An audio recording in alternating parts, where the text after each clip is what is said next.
I'm Sarah Fragani with KENS 5 News Now on this Wednesday, April 19th. A driver crashes right into a Northwest Side restaurant overnight. This was the scene at Mama Margie's on I-10 in Wurzbach around 4 a.m. Wednesday. A man accidentally hit the gas and hit the restaurant's front window. Luckily, no one was hurt. The man is not expected to face charges. Meanwhile, a woman is injured while trying to take cover as someone shoots into her East Side home. Police say someone drove by and started shooting on the house just before 10 o'clock Tuesday night on Kenmar near South W.W. White. Officers found several dozen shell casings from a rifle at the scene. Investigators say the woman inside the home wasn't actually hurt by the gunfire, but cut herself trying to take cover. It is not clear if her home was a target, but police are searching for the shooter. Meanwhile, a couple who picked up a man on the side of the road ended up getting robbed and shot. Police say the duo gave the man a ride to an apartment complex on Southwest 26th Street on the west side, and when they got there, he pulled out a gun on the man and the woman and demanded their belongings, then shot the woman multiple times and ran into the complex. The couple drove to a nearby McDonald's to call for help. The woman is now in critical condition. The shooter remains at large. The person suspected of stealing decorations and toys from a child's gravesite has been arrested. Nikki Kennedy told us that she set up cameras next to her daughter's tombstone after items were stolen at least 4 times. And now an arrest affidavit obtained by KENS 5 says 56-year-old Joe Molina Gonzalez has been charged with theft. Police say Gonzalez appears to be the same man in the video. He's also accused of stealing from another grave in the same cemetery. Crime is down in San Antonio except one: vehicle thefts. San Antonio police gave an update to City Council on crime stats for the first 3 months of the year, and there's been a 15% drop in violent crime. However, they saw a 3% increase in property crimes.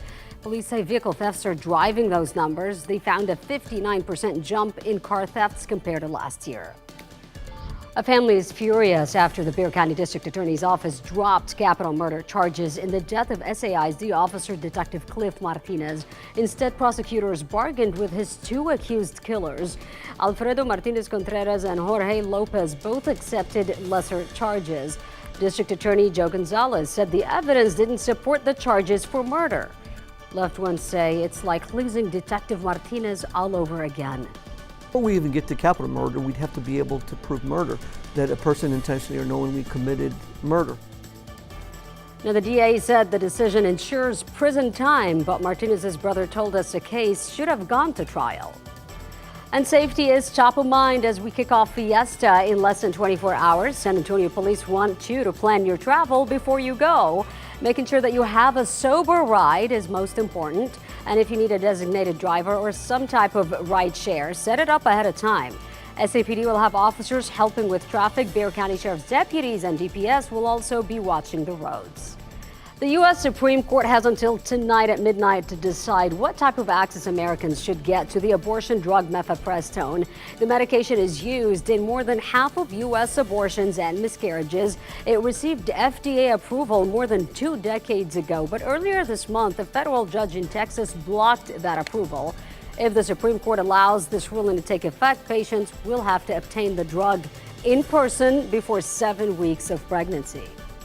And the court has also taken on a major religious liberty dispute. Justices heard an appeal in the case of Gerald Groff, a U.S. postal worker who requested not to work Sundays because of his Christian beliefs. USPS tried to accommodate him, but they couldn't find a solution.